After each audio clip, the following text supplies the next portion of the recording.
I'm Deepa Esmanikar here inside my house, February 11th today, and the time is now 7:42. And two bastards are there in my comment box.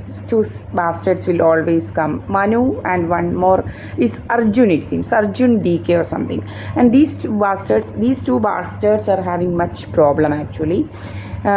ഇവന്മാർക്ക് നല്ല quotation കൊടുത്താണ് വിട്ടിരിക്കുന്നത്. ഇവന്മാർ എന്തോ quotation പൈസ ഒക്കെ കിട്ടിയിട്ടുണ്ട് ഇവന്മാർക്ക്. അപ്പോൾ ഇവന്മാരിങ്ങനെ ഇൻഷുറൻസ് ലൂട്ടേഴ്സും മാഫിയ സംഘവുമാണ് ഇവൻ. മനസ്സിലായില്ലേ? ഈ മെഡിക്കൽ മാഫിയയും ഇൻഷുറൻസ് ലൂട്ടേഴ്സുമാണ് ഇവന്മാരുടെ സംസാരം കേട്ടാലറിയാം. ഇവന്മാർ നമ്മളെ ഹരാസ് ചെയ്യുന്ന തുണി പൊക്കി കാണിക്കുന്നതിനൊന്നും ഇവൻ കമൻ്റ് എടുത്തില്ല.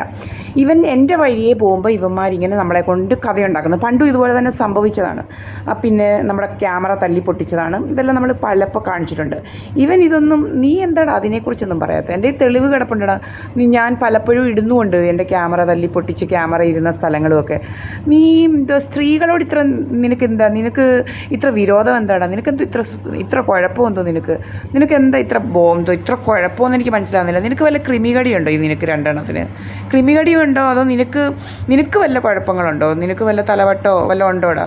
ഇങ്ങനെ എൻ്റെ മാത്രം കണ്ടുകൊണ്ട് ഇങ്ങനെ ഇരുന്ന് കമൻറ്റ് ഇട്ടുകൊണ്ടിരിക്കാൻ നമ്മൾ ഇഗ്നോർ ചെയ്യുക ഇപ്പം ഇവന്മാരെ. പക്ഷേ ഇവന്മാരെ എന്താ പറയുന്നത്, ഇവന്മാരെ അങ്ങനെ അങ്ങ് ഇഗ്നോർ ചെയ്താലും പറ്റത്തില്ല. ഇവന്മാർ ഭയങ്കര കൊട്ടേഷനുമായിട്ട് നടക്കുക.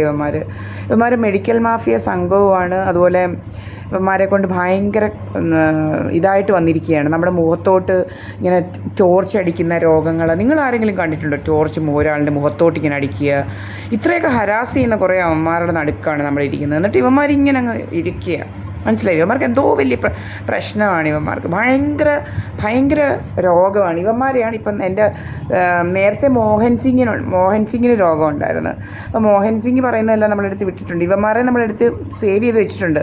ഇവന്മാരെ നമ്മൾ വിളിപ്പിക്കും. ഇവന്മാരെ നമ്മൾ കോടതി കൊടുക്കുമ്പോൾ ഇവന്മാരെ പേരെഴുതി കൊടുക്കും. അപ്പം സൈബർ സെല്ല് കണ്ടുപിടിച്ചോളൂ ഇവന്മാരെ. മനസ്സിലായില്ലേ? നിനക്കെന്തോ രോഗം മറ്റുള്ളവരെ അതും ഇതുമൊക്കെ വിളിക്കാനുള്ളത് എല്ലാം വിളിച്ചിരിക്കുന്ന അവൻ്റെ എല്ലാം നമ്മൾ എല്ലാം എടുത്ത് വെച്ചിട്ടുണ്ട്. കോടതി കൊടുക്കുമ്പോൾ നിൻ്റെയും കൂടെ രണ്ടെണ്ണത്തിനെയും കൂടെ കൊടുക്കാം. അപ്പോൾ അവർ കണ്ടുപിടിച്ചോളൂ ഇവന്മാർ ഏതാണെന്നും ഇവന്മാർക്ക് എന്താ രോഗമെന്നുള്ളതും. മനസ്സിലായില്ലേ? യഥാർത്ഥമായ ഇവന്മാരുടെ രോഗം എന്താണെന്നുള്ളത്. നമ്മുടെ വീട്ടിൽ മര്യാദയ്ക്കിരിക്കുന്നു. ഇവന്മാർ നമ്മുടെ വഴിയേ പോകുന്നുണ്ടേ. അവൻ വഴിയേ പോയെന്ന് പറഞ്ഞുകൊണ്ട് അതുപോലെ നിരന്തരം നമ്മുടെ ക്യാമറ ഓഫ് ചെയ്യുന്നതിനും എല്ലാം നമ്മുടെ തെളിവുണ്ട്. നമ്മൾ ഇന്ന് ഇടുകയും ചെയ്തു നമ്മുടെ ക്യാമറ എങ്ങനെയാണ് ഓഫ് ആവുന്നത്. വൈഫൈ എന്നൊക്കെ പറഞ്ഞുകൊണ്ട് നമുക്ക് ഇൻവേർട്ടറുള്ള ഇൻവേർട്ടർ ഉണ്ട് നമുക്ക്. അപ്പം ക്യാമറ ഓഫ് ആവേണ്ട യാതൊരു കാര്യങ്ങളും ഇല്ല. മനസ്സിലായില്ലേ? അപ്പോൾ എന്താണെന്നുള്ളത് സൈബർ സെല്ലിന് നോക്കിയാൽ മനസ്സിലായില്ലേ? അപ്പോൾ അവർ കണ്ടുപിടിക്കട്ടെ ഈ രോഗം എന്താണെന്നുള്ളത്, ഇവരാരാ ചെയ്യുന്നതെന്നും രോഗം എന്തുവാണെന്നുള്ളതൊക്കെ അവർ കണ്ടുപിടിക്കട്ടെ. ഞാൻ എൻ്റെ വീട്ടിലാണ് എപ്പോഴും ഇരിക്കുന്നത്. ഞങ്ങൾക്ക് ഞങ്ങളുടെ വടക്കേ വസ്തുവിനകത്തോട്ട് ഇറങ്ങാൻ പറ്റത്തില്ല. ഞങ്ങളുടെ വീടിൻ്റെ ഫ്രണ്ട് പോർഷന് നിൽക്കാൻ പറ്റത്തില്ല. പ്രത്യേകിച്ച് എൻ്റെ വീടിൻ്റെ മതിലെന്ന് പറഞ്ഞു കഴിഞ്ഞാൽ പലപ്പോഴും ഇതാക്കിയിട്ടുണ്ട്. ഒരു 3/4 മീറ്ററോളം ഉള്ളിലേക്ക് കയറ്റി